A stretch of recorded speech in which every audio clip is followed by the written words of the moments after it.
Thank you for joining us. My name is Guloren, Turan, and I'm the General Manager of Advocacy with the Global CCS Institute. For those of you who may not know us, we are an international think tank that aims to accelerate the deployment of carbon capture, storage, and removals as a key technology to tackle climate change.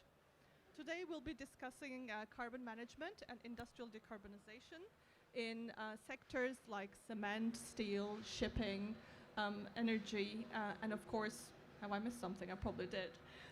But we'll be having two sessions. This session will be about carbon management in steel, energy, and shipping sectors, and the next one will be focused on cement. Without further ado, welcome to our speakers. We have John Christopher Knudsen, Chief Commercial Officer with Aker Carbon Capture. We have Andy Purvis, Director of Sustainable Manufacturing at World Steel. We have Catherine Rowe, Managing Director with SSE Thermal, and Bo Cerup-Simonsen, CEO of Zero Carbon Shipping. Thank you for being with us. Welcome. Just to kick things off, Andy, can I start with you? And I'd like to ask you how the steel industry is tackling climate change, and is CCS, CCUS part of the response?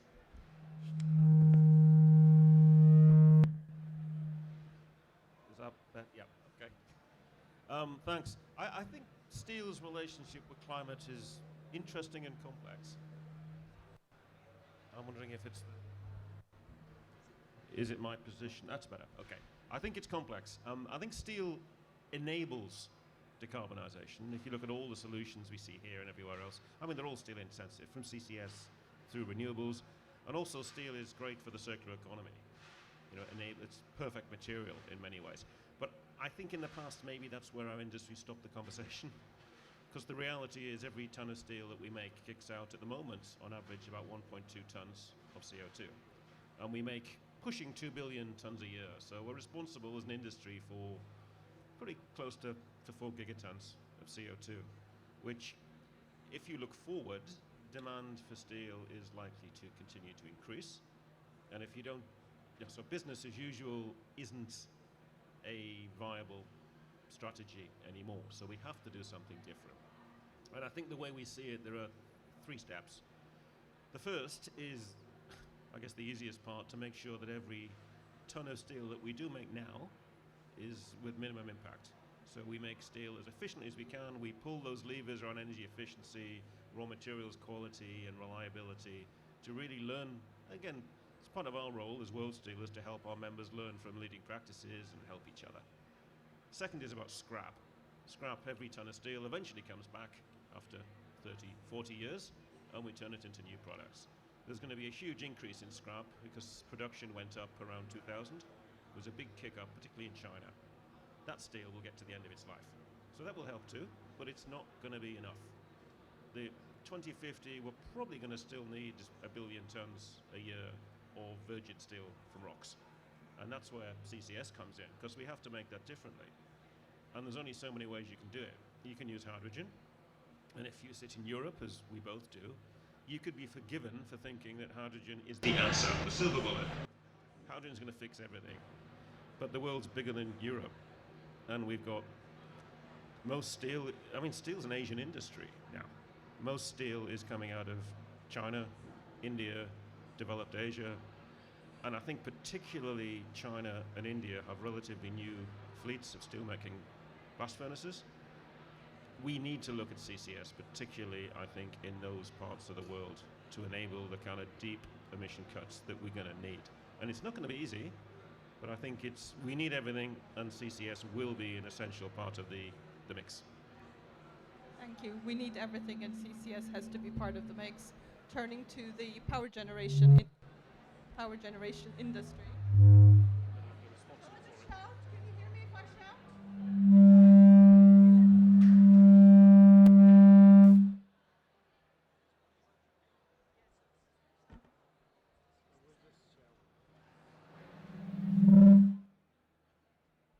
Okay, if we just use this one, does that work better? And then they're not feeding back again.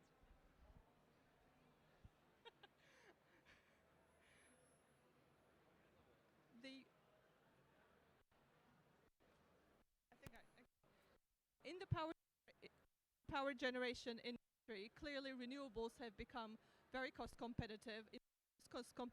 In a lot of parts of the world. Is CCUS still needed in Europe and elsewhere, in your opinion? So it's actually a very similar answer to the steel answer, which is power CCS is not the only solution. But what we're seeing is that renewables will do and is already doing the heavy lifting. So even within SSE as a power utility, over the last decade, we have gone from being a coal gas power company to now being the largest offshore wind developer in the world, building the largest offshore wind wind farm, Dogger Bank, off the coast of the UK in the North Sea. So from a company perspective, and then model that to a system perspective, when you look at how you transition to net zero, it's really around radically increasing the amount of renewables, which is going to need a lot of steel, by the way. It is about investing in networks in order that it can take that green energy. And then it's investing in flexible, dispatchable power. And I think where we've seen a real shift in attitudes over the last 2 to 3 years is this recognition that as renewable penetration increases, as intermittency increases in the system, you have to have backup power that you can switch on and off when the wind doesn't blow or the sun doesn't shine. And what's really interesting, so we operate power stations and wind farms in Ireland. They have now 70% penetration of wind, and they are issuing amber alerts when the wind isn't blowing because they haven't invested in dispatchable power. So where we see the opportunity for power CCS is in providing that backup power, in being able to give the same flexibility that the gas CCGTs are giving today, but capturing the CO2 off the end of it. Now the challenge is CCS hasn't really been designed for that up until now. It's been designed for steady state. And so what we are looking at is how do you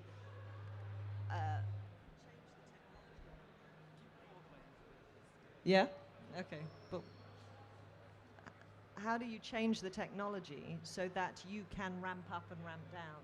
You can switch on and off, and you're still capturing 95%, 98% emissions. That's the real work that we are now doing in conjunction with the government, with the EU, the UK government, the EU, and also with University of Sheffield in their Translational Energy Research Centre, using a pilot power CCS plant and actually ramping up and down to enable us to build that power by 2027.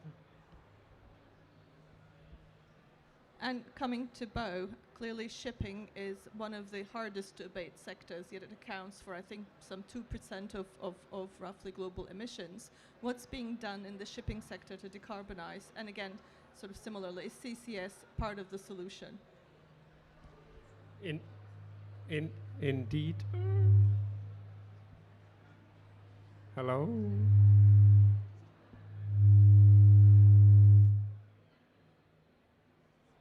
All right, 1, 2, 3. Can you hear me? Okay, good. Shipping accounts for about 3%, a little less than 3% of global greenhouse gas emissions. It's about 1 gigaton of CO2 and 1.3, 1.4 if you count additional emissions. So shipping is a significant contributor to the problem and also want to be part of the solution. And there's a number of things that shipping will do in order to be a part of the solution. And one thing is, of course, energy efficiency. But if we just look beyond that, then there's no way around working with the powering of shipping in a new way. So we need to get to new powering systems where ships will either be running on fuels that are decarbonized or have carbon capture and storage on board. And both opportunities are there. At this point in time, it seems that taking on-board carbon capture and storage technologies is I would say, a difficult thing to do. But it's not impossible. We have just shown that that is actually possible. But the more probably natural way of doing it, intuitive way of doing it, is to use carbon capture and storage and produce blue hydrogen and blue fuels, possibly blue ammonia. And so actually when we look at the scenarios ahead, we see a great opportunity in using biomass for a certain portion of the global fleet. But the challenge with that is that biomass is not going to scale. So use of sustainable and scalable sources of biofuels is not going to do the whole thing for shipping. So you need to look into either green fuels being produced by green electricity from renewable energy, or possibly blue fuels. And with the scaling speed that we're looking at the moment, and also the need for energy security of supply for nations and regions, including this region here, where there's a lot of focus on cheap and clean energy to the population, but also to very developed parts of the world where this combination of supply or security of energy supply and use of renewable energy in that mix, for us, looks as if there could be a major role for blue fuels, also for shipping. And so we are definitely working hard to enable blue fuel as an opportunity for powering shipping. And for that to be a truly sustainable and scalable fuel for shipping, we need to understand the life cycle impact of the blue fuels, including particularly the carbon capture and storage part. We need global standards that ensure that we ascertain and validate that it is truly a good solution for the climate. And we really need to enable these the blue hydrogen, including the carbon and capture and storage, to become a truly sustainable fuel for shipping over the next 5 years or so. Because the scaling speed we're looking at in shipping means that by 2030 we actually need considerable amounts of blue fuels on an annual basis. So that's where we're coming from. And then, of course, in addition to that, I could mention that shipping is preparing itself to provide transportation and logistics also for CO2, so that when carbon capture and storage really gets up in scale, then shipping will be able to provide transportation services to transport the CO2 around to either storage facilities or areas where it'll be included in new industrial processes. So 3 different industries and three different industries that have a number of options and that are pursuing a number of options to decarbonize, from efficiency to blue fuels, blue and green hydrogen, obviously renewable electricity. But I think the key takeaway is that CCUS needs to be and is being a solution for deep decarbonization. Now, we have 3 industries with a CO2 problem, and we have a speaker from a company that's offering a solution to the CO2 problem. John, Aker Carbon Capture, I believe, is one of the first companies to offer carbon management, carbon capture as a solution, carbon capture and storage solution to the industry. Could you speak a bit about that? Which industries are you serving currently, and what's the stand like for your? Well, I can say that I'm trying to get Catherine's project off the road, of course, and that's so we know each other very well, because I think Catherine towards some of the challenges here, right? So the footprint for carbon capture is not yet in place, and so when we look at the cost across the value chain, it's not just the carbon capture side, it's the transportation side that you will be representing, and then the storage side. And all of this brings together a value chain that hasn't really, it's just coming to actually together in a first of a kind project that we see. Now, in order to actually get those projects off the road, then you need to attack all of these missions. And we've heard, some of you might have picked up that recently Saudi Aramco was out talking about their 42 million ton carbon capture hub every year. They're already in 2027 building that up. But of course, there are projects that's going to be coming on stream. The Northern Lights project, of course, already in 2024, and projects on CCU even further. And all of these are driving the cost down, but they are still struggling with some of the maritime elements, the cost elements of actually not getting that full volume effect, which you will have to have. And some of the standards that you are picking out, how are you going to transport the CO2? How do you make sure that you are optimizing this across the full value chain? So all of this drives the cost. But as Catherine and I were talking about earlier, some of the big challenges with these projects is that there hasn't been that many of large-scale carbon capture plant on flue gases being developed.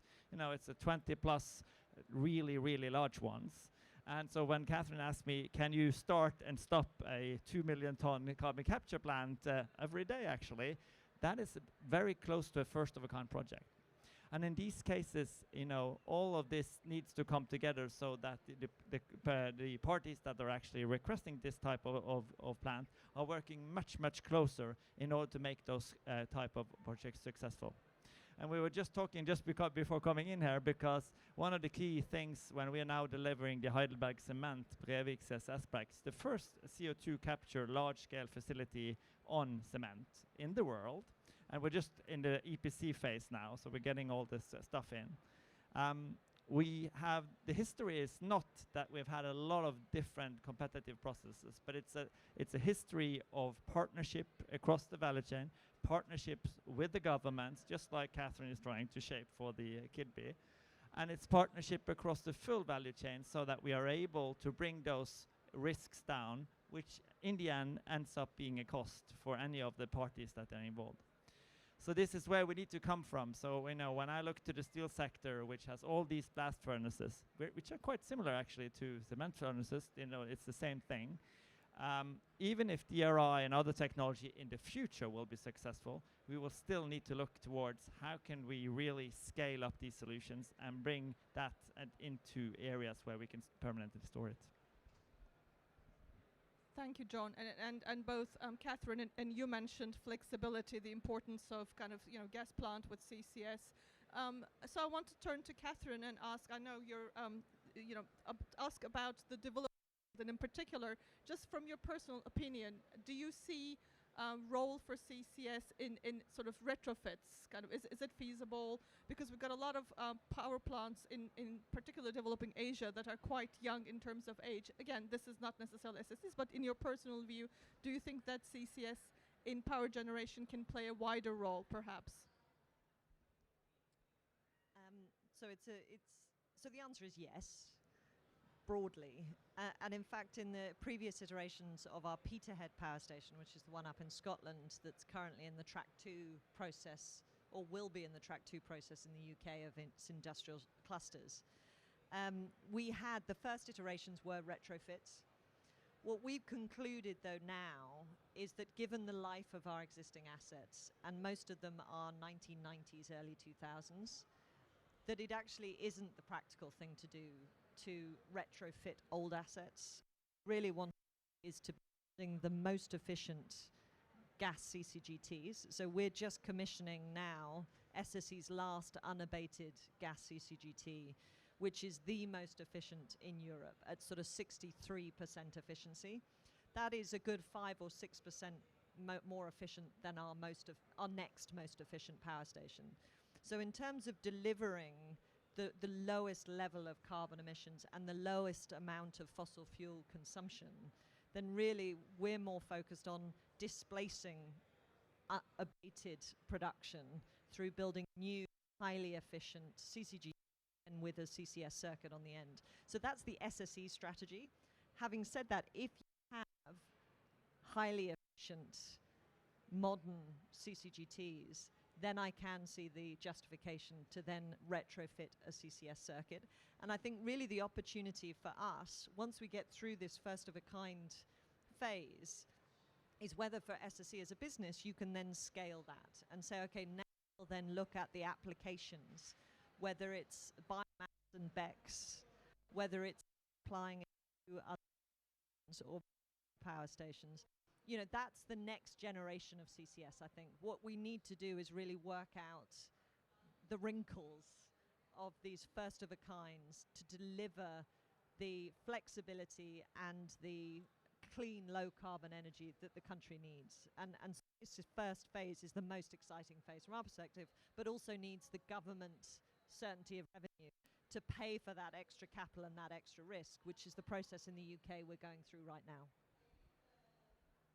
Thank you for that. And if I can come to Andy and also ask about projects, which project? I mean, obviously there's the El Raida plant in the UAE that's on steel, capturing CO2 from steel. But could you talk about other projects that are in the pipeline, if there are any, and also the point of retrofitting? Do you think it's feasible, and is it easy to retrofit CCS to steel plants? It's funny. Yeah, a heads up that this would be a topic. I thought, there won't be a lot to talk about. But I then went online and started.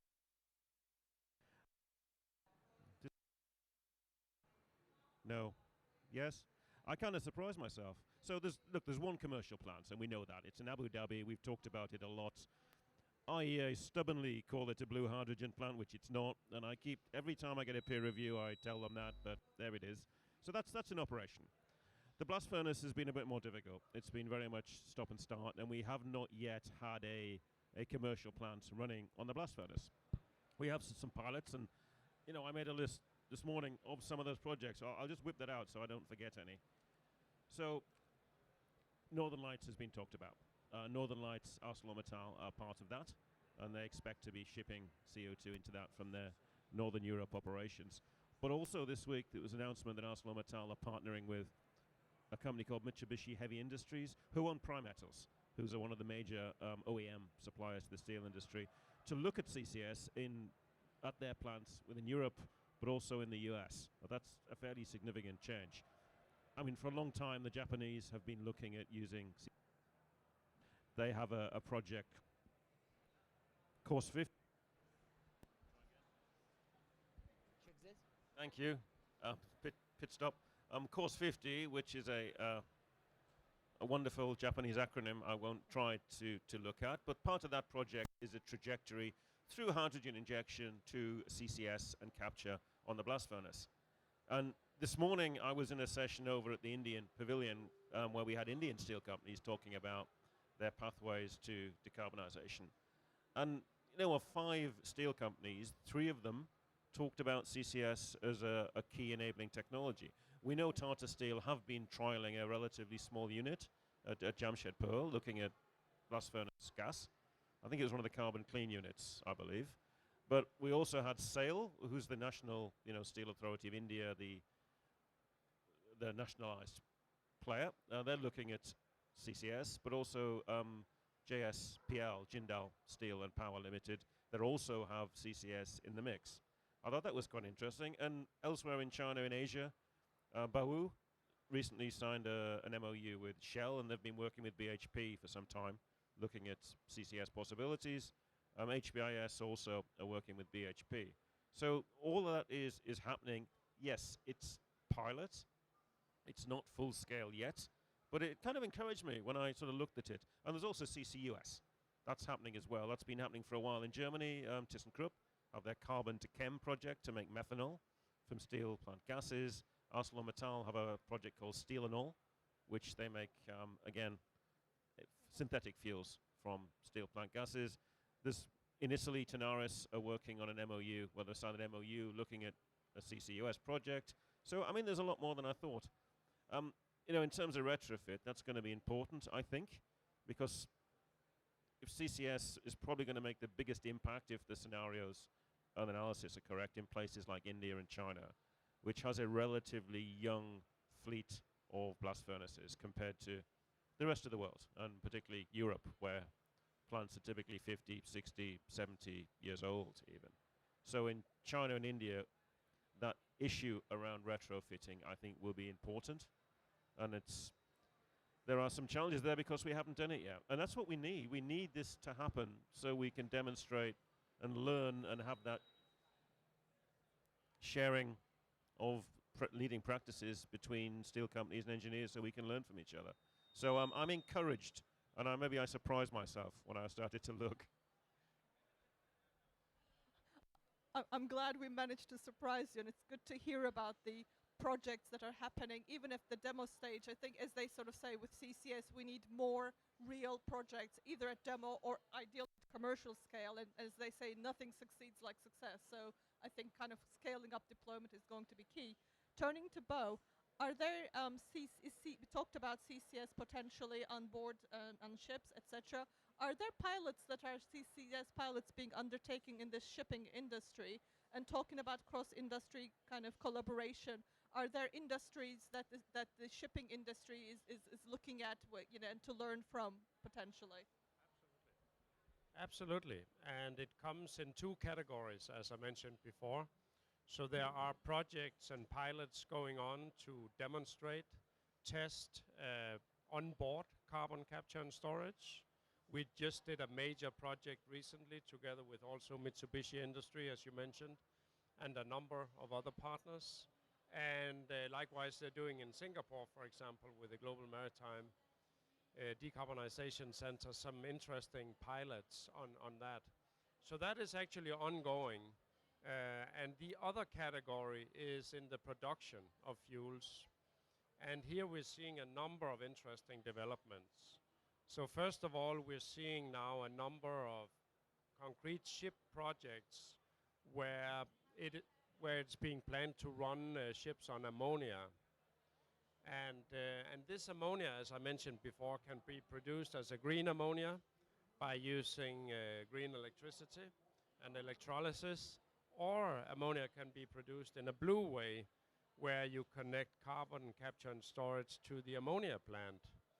And in that space, we're seeing some interesting developments now, for example, driven by CF Industries and also by Yara, who are looking into now actually capturing the CO2 from ammonia production and then being able to provide ammonia, obviously for agricultural purposes, as has been driving the market for ammonia in the past, but now also increasingly as a fuel. So some countries are now looking to use ammonia as a fuel. Japan, for example, to displace coal. And also we're looking, as I said, in shipping to use ammonia as a fuel. So I think these are some very concrete pilots and concrete engineering projects that are going on at the moment. And like I said, we actually need to see those in operation by 25, 26 in order for this to become scalable by the end of the decade. Because by the end of the decade, we need ammonia. If you just take ammonia, we need to see ammonia in the order of 20 to 50 million tons a year, which is going to require significant scale on the carbon capture part. So yes, a lot is going on in our space as well.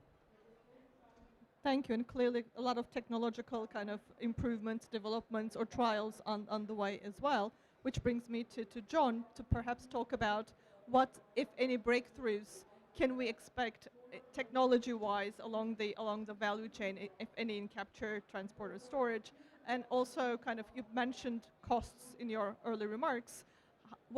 How could the cost curve for CCS look like in 2030 or in and even further in 2050? I think one of the key things that we always should remember is that CCS is proven. The technology is there. There's a reason why Catherine, running a big business, can actually invest in this, because the technology has been there, it's been proven and tested. And we in the Aker group, we've had this technology since the early 2000s, and we've learned from building the first technology center Mongstad in 2012, and we have reduced the cost by more than 90% from 2012 and over to the plants that we're building for instance, waste to energy in Twence today. So a lot of things are going on the capture side, which is moving forward. Things are getting smaller, and wouldn't please me more if I had a solution for the shipping industry. We have had numerous people reaching out to us trying to find a way, and I think you touched upon it. It's space that is required. Already these ships have huge, large SOx removers that go over several stories.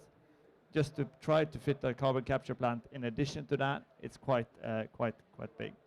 So when we're working with the maritime sector and all of the engine producers, they're all pointing towards what you say. It's fuels that will be the immediate solution to this industry.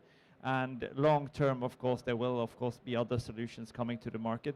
But short term, the Mans and the others that are delivering and driving these ships going forward, they are all saying we're going that route, and that's really the key. But costs also come back to looking at what can we do with the value chain to bring the cost down, and this is where scale of course comes in, but also standardization.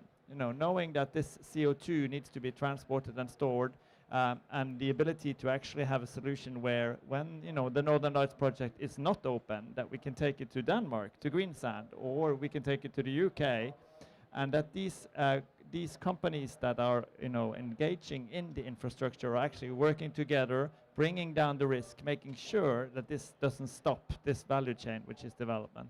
Really, really important. And finally, when it comes to standardization, it's also about how can we scale the individual pieces. We already can deliver large-scale carbon capture plants. That's been scaled. But how can we make it cost efficient when somebody wants us to turn it off and on?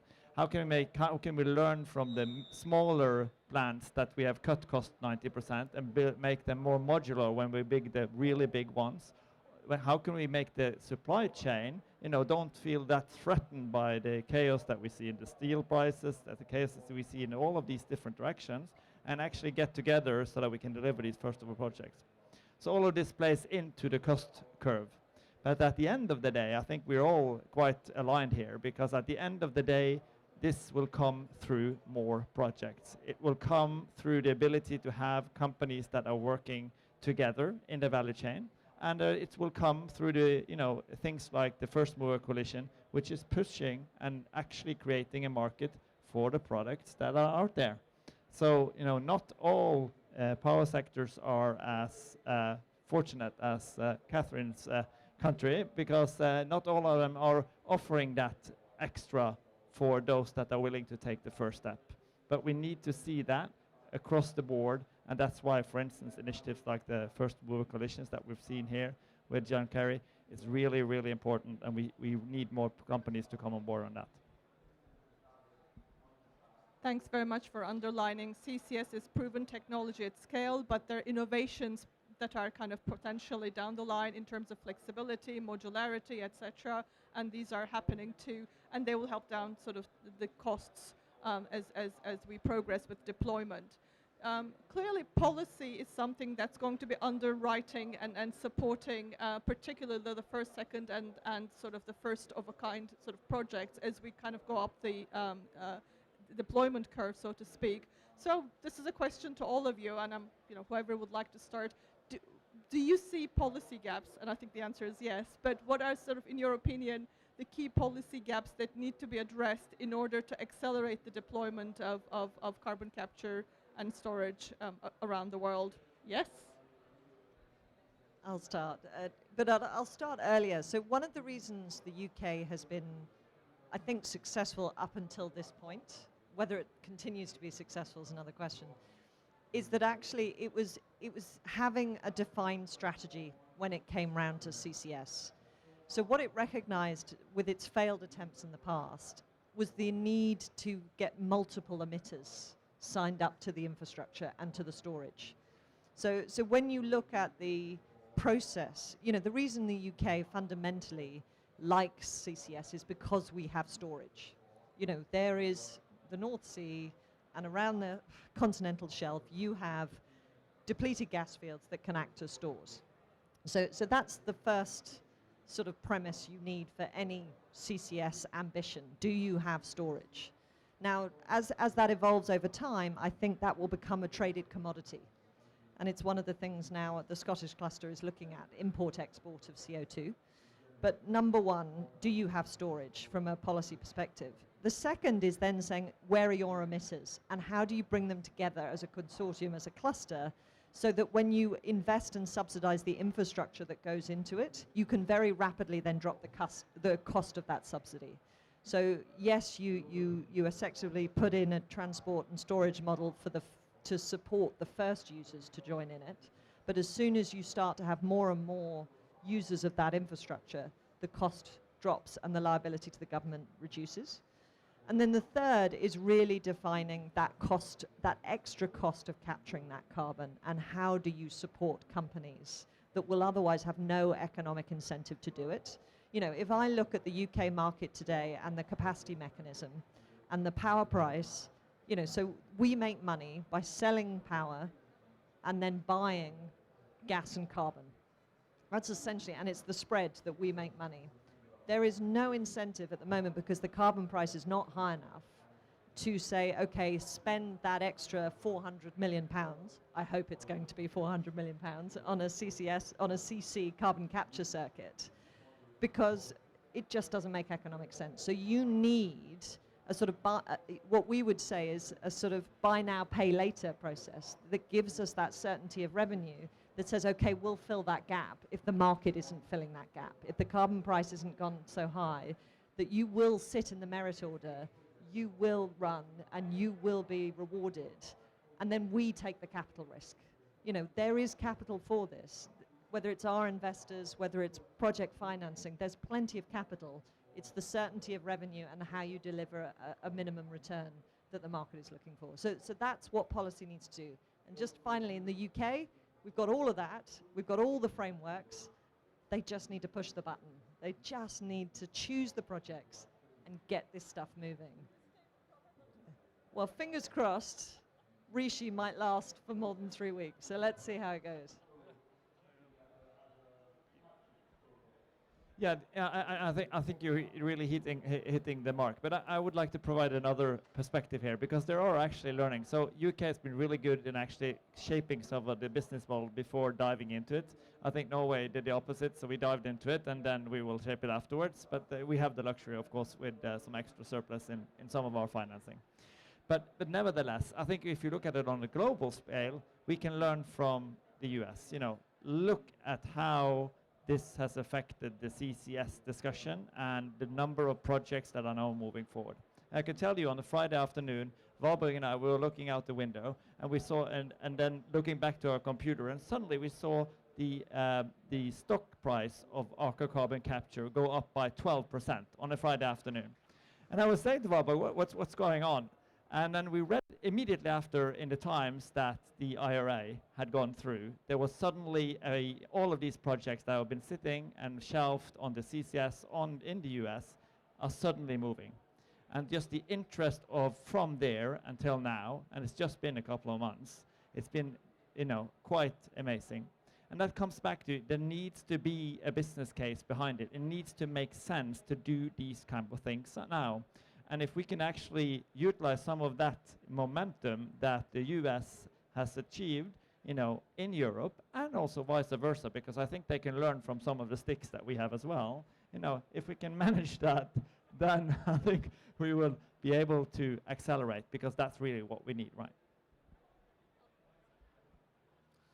Thanks. I think infrastructure is absolutely critical. I think you can reasonably expect steel companies to develop capture, but governments need to provide infrastructure and certainty that will take that CO2 away, put it somewhere safe, and then it's taken away and looked after. I think that's really important. I think there's other things as well. I mean, the business case is key. We've talked about this happening in places like China and India. They don't have a carbon price, really. This morning, the Indians, when they talked about what would need to happen for them, it was all of their discussions around CCS and their abatement were they were anchored on a carbon price, and they talked explicitly about what this carbon price would need to be in 2030, 2050. But there's other things as well around regulation and permitting. I think permitting isn't very glamorous, but it needs to be efficient and quick. And I think regulation, risk-based regulation, would be really important, with regulators who are willing to work with the industry and understand the nature of risk. I think that would be really a key enabler as well if we got our regulators working with us to make this permitting possible, because you can't wait for 5 years for a permit if you want to do something. This is a crisis, it's urgent. You know, we don't take unreasonable risks, of course, but this isn't new technology. It can be done.